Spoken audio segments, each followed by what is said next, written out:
जशपुर में विमान उड़ान प्रशिक्षण का शुभारंभ। मुख्यमंत्री विष्णुदेव साय ने किया शुभारंभ। सीएम ने एनसीसी कैडेट्स का बढ़ाया उत्साह। बोले, राज्य सरकार युवाओं को बनाएगी पायलट, हर संभव सहायता होगी उपलब्ध।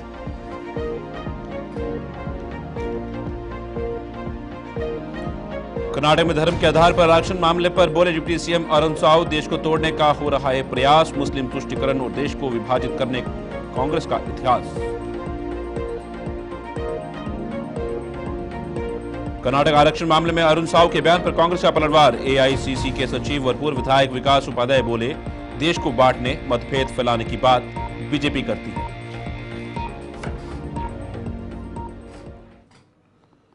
नमस्कार, छत्तीसगढ़ खास खबरें देख रहे हैं आप सब। मैं हूं आपके साथ साहिल कीर्तनी। मुख्यमंत्री विष्णुदेव साय ने आज जशपुर जिले के आखडीह हवाई पट्टी में 3 CG air squadron NCC Raipur के कैडेट से मुलाकात कर उनका उत्साहवर्धन किया। उन्होंने कैडेट्स के अनुभव सुने और जशपुर में पहली बार शुरू हुए विमान उड़ान प्रशिक्षण को एक ऐतिहासिक पहल बताया।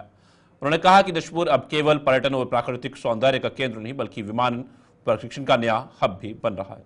मुख्यमंत्री साय ने कहा कि राज्य सरकार युवाओं को हर क्षेत्र में करियर निर्माण के लिए आवश्यक संसाधन और अवसर प्रदान करने के लिए संकल्पबद्ध है। अब युवा पायलट बनने का भी सपना साकार कर सकते हैं, जिसके लिए सरकार हर संभव सहायता उपलब्ध कराएगी। मुख्यमंत्री साय ने इस अवसर पर माइक्रो लाइट एयर स्क्वाड्रन विमान का अवलोकन किया और उसकी तकनीकी जानकारी ली। मैं एक दिन रायपुर में मिला था, एनसीसी कैडेट्स जो विमानन का प्रशिक्षण ले रहे थे, उन्होंने अपनी डिफिकल्टी बताई कि रायपुर बड़ा व्यस्त एयरपोर्ट है, ट्रैफिक बहुत वहाँ पर रहता है। तो फिर हम लोग प्रयास करके, जो कि जशपुर का रनवे भी काफ़ी अच्छा है। जब मैं एमओएस था सेंट्रल गवर्नमेंट में, तो कई बार यहाँ पर प्लेन उतारता था अपना स्टील का, तो पायलट बहुत तारीफ करते थे। तो हमारा ये मन हुआ कि क्यों ना जशपुर को प्रशिक्षण केंद्र बनाया जाए, और आज बड़ा अच्छा लग रहा है जशपुर वासी होने के कारण भी कि हमारे जिले के एयर स्ट्रीम में प्रशिक्षण का काम चल रहा है। 100 कैडेट्स को यहाँ पर प्रशिक्षण का काम होगा। अभी सब नहीं आए हैं, करीब 64-65 आए हैं, बाकी और आ जाएंगे। और आप सबसे हम लोग बातचीत किए हैं, उनको जशपुर भी अच्छा लग रहा है और यहाँ कोई एयर ट्रैफिक भी नहीं है, तो बहुत अच्छे से प्रशिक्षण ले रहे हैं। और ये इनका प्रशिक्षण नहीं बल्कि इनके सपनों का एक उड़ान है। आगे चल के लोग एयरफोर्स विमानन के क्षेत्र में काफ़ी इनको अनुभव का कॉन्फिडेंस बढ़ेगा। और हमने सबसे पूछा कि आप लोग आगे चल के क्या बनना चाहते, तो सबने कहा कि सब पायलट बनना। छत्तीसगढ़ के उप मुख्यमंत्री अरुण साव ने मीडिया से चर्चा की। इस दौरान उन्होंने कर्नाटक में धर्म के आधार पर आरक्षण के मामले में डिप्टी सीएम अरुण साव कहा कि बयान सामने आया है, जिसमें उन्होंने कहा कि राहुल गांधी संविधान की कॉपी लेकर पूरे देश भर में घूम रहे थे। देश के संविधान में धर्म के आधार पर भेदभाव स्पष्ट मना है। एक तरफ संविधान को हाथ में लेकर चलते हैं, दूसरी तरफ देश को तोड़ने का प्रयास हो रहा है। उन्होंने कहा कि सरकार के फैसले जितनी निंदा की जाए कम है। मुस्लिम तुष्टीकरण और देश को विभाजित करना कांग्रेस का इतिहास है। भ्रम, भय, भ्रष्टाचार कांग्रेस पार्टी का आधार है। बड़ा संविधान की कॉपी लेकर पूरे देश भर में घूम रहे थे, और जब हमारे देश के संविधान धर्म के आधार पर भेदभाव से स्पष्ट रूप से मना किया है, तो एक तरफ संविधान को लेकर हाथ में चलते हैं, दूसरे तरफ संविधान के भावना के विपरीत, डॉक्टर बाबा साहब भीमराव अंबेडकर के भावनाओं के विपरीत, देश के जनमानस के विपरीत देश को तोड़ने वाला विभाजनकारी ये प्रयास है। इसकी जितनी निंदा की जाए कम है। और निश्चित रूप से कांग्रेस पार्टी का इतिहास ही यही तरह से रहा है। मुस्लिम तुष्टीकरण और देश को विभाजित करके, समाज को विभाजित करके सत्ता में आना ये कांग्रेस पार्टी के स्वभाव में रहा है। और इसलिए जैसे मैं बार बार कहता हूं, भ्रम, भय और भ्रष्टाचार ही कांग्रेस की राजनीति का मूल आधार है। और ये उसी प्रकार का काम है कांग्रेस पार्टी का, समाज को। कर्नाटक आरक्षण मामले में उप मुख्यमंत्री अरुण साव के बयान पर कांग्रेस ने पलटवार किया है। एआईसीसी के सचिव और पूर्व विधायक विकास उपाध्याय ने कहा कि बीजेपी का बोलने का काम है, देश को बांटने, मतभेद फैलाने की बात भाजपा करती है। भाजपा इन बातों के मजे लेकर आगे बढ़ाने का काम करती है। कर्नाटक सरकार की क्या परिस्थितियां हैं, क्या समीकरण है, सरकार ने यह फैसला लिया है। सरकार ने विश्लेषण करके ही किया होगा। कांग्रेस पार्टी कई सारे मापदंड के तहत योजना को लागू करने का काम करती है। जनता पार्टी का तो बोलने का काम है और वो कुछ भी बात करेंगे और वो उस बात को करेंगे जो इस देश को बांटने का काम, इस देश में मतभेद लाने का काम, भाई से भाई को लड़ाने का काम, जात से जात को लड़ाने का काम करेगा। वो भारतीय जनता पार्टी उसमें मजा भी लेती है और उसको आगे भी बढ़ाती है।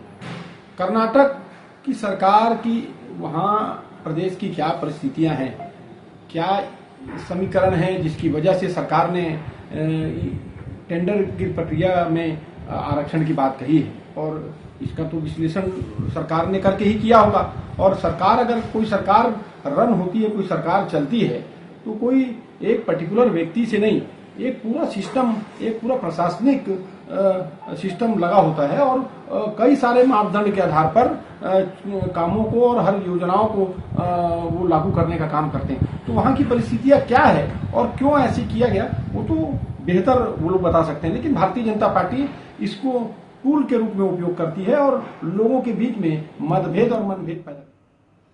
रायपुर में डिप्टी सीएम अरुण साव ने एक प्रेस वार्ता की। इस दौरान उन्होंने कहा कि राजधानी में एक्सप्रेस वे बनने से रायपुर वासियों को लाभ मिलेगा। वहीं कांग्रेस के आरोपों पर पलटवार करते हुए कहा कि कांग्रेस के झूठ और भ्रम का पर्दाफाश हुआ है। 9 जिला पंचायत अध्यक्ष ओबीसी के बने हैं और क्या कुछ कहा उन्हें, आइए देखिए। रायपुर राजधानी होने के नाते जैसे जैसे यातायात का दबाव बढ़ रहा है, गाड़ियां बढ़ रही है, तो निश्चित रूप से ये दोनों काम होने से बहुत बड़ा लाभ राजधानी आने वालों को मिलने वाला है। देखिए, मैंने स्पष्ट रूप से कल आंकड़े बताया है कि अनारक्षित 13 जिला पंचायत अध्यक्षों में से 12 के चुनाव हुए हैं, 12 में से 9 अन्य पिछड़ा वर्ग से जिला पंचायत के अध्यक्ष बने हैं और इन 12 में से 8 स्थानों पर उपाध्यक्ष भी अन्य पिछड़ा वर्ग से बने हैं। और ये हमारी प्रतिबद्धता थी, अन्य पिछड़ा वर्ग को पूरा सम्मान मिले, ये हमारी प्रतिबद्धता थी और वो हमने करके दिखाया है। आपने जो भ्रम फैलाया कि तरस जाएंगे एक जिला पंचायत अध्यक्ष बनने के लिए। उप मुख्यमंत्री अरुण साव ने मीडिया से चर्चा करते हुए अनारक्षित 13 जिला पंचायतों में 12 के चुनाव को लेकर कहा कि अनारक्षित 13 जिला पंचायत में 12 के चुनाव हुए हैं। 12 जिला पंचायत में 9 ओबीसी अध्यक्ष बने हैं, 12 जिला पंचायत में 8 ओबीसी उपाध्यक्ष बने हैं। सरकार की प्रतिबद्धता रही है कि ओबीसी को सम्मान मिले। साई सरकार ने जो कहा वे करके दिखाया। उप मुख्यमंत्री अरुण साव ने के बयान पर पलटवार करते हुए पूर्व मुख्यमंत्री भूपेश बघेल ने भाजपा के ऊपर निशाना साधते हुए कहा कि अरुण साव झूठ बोल रहे हैं और यह बयान भी झूठ है। मैंने कहा कि ओबीसी जिला पंचायत में एक भी जिला आरक्षित नहीं किया गया है और उसमें लिखा क्या है कि एक भी सीट नहीं पाएंगे। ओबीसी की जनसंख्या है वह तो जीत कर आ ही जाएगी, सामान्य सीट है वे जीत कर आ जाएंगे, लेकिन ओबीसी के लिए आरक्षित आपने कितना किया है, झूठ क्यों बोल रहे हैं उप मुख्यमंत्री। पहली बात तो इसी में ही माफी मांगनी चाहिए। देखिए, मैंने स्पष्ट रूप से कल आंकड़े बताया है कि अनारक्षित 13 जिला पंचायत अध्यक्षों में से 12 के चुनाव हुए हैं, 12 में से 9 अन्य पिछड़ा वर्ग से जिला पंचायत के अध्यक्ष बने हैं और इन 12 में से 8 स्थानों पर उपाध्यक्ष भी अन्य पिछड़ा वर्ग से बने हैं और यह हमारी प्रतिबद्धता थी। अन्य पिछड़ा वर्ग को पूरा सम्मान मिले, ये हमारी प्रतिबद्धता थी और वो हमने करके दिखाया है। आपने जो भ्रम फैलाया कि तरस जाएंगे एक जिला पंचायत अध्यक्ष बनने के लिए अन्य पिछड़ा वर्ग के, तो आपने झूठ बोला था, ये साबित हो गया। अरुण साव जी झूठ बोल रहे हैं, अभी इस बयान में भी झूठ है। मेरे बयान को देख लीजिए। मैंने कहा कि ओबीसी के लिए जिला पंचायत में एक भी सीट एक भी जिला आरक्षित नहीं किया गया है और इसमें क्या लिखा है, एक भी नहीं आ पाएंगे। अरे ओबीसी की जनसंख्या है वो तो जीत के आ ही जाएंगे, सामान्य सीट है वहां जीत के आ जाएंगे, लेकिन ओबीसी के लिए आरक्षित आपने कितना किया? तो झूठ क्यों बोल रहे हैं उप मुख्यमंत्री जी? पहली बात इसी माफी मांगना चाहिए उसको, तो झूठ अपने ट्विटर हैंडल में कोट किया है, ये झूठ है बिल्कुल। 1-2 सीट नहीं आएगी नहीं बोला था, एक भी सीट आरक्षित नहीं किया है। पहले ये बोलता था जब आरक्षण नहीं होता तो शायद 1-2 सीट आ जाए आरक्षण में, 1-2, लेकिन जब इन्होंने ये लॉटरी निकाली तो एक भी सीट नहीं निकला। तो वही मैं कह रहा हूं, आज भी बता दें।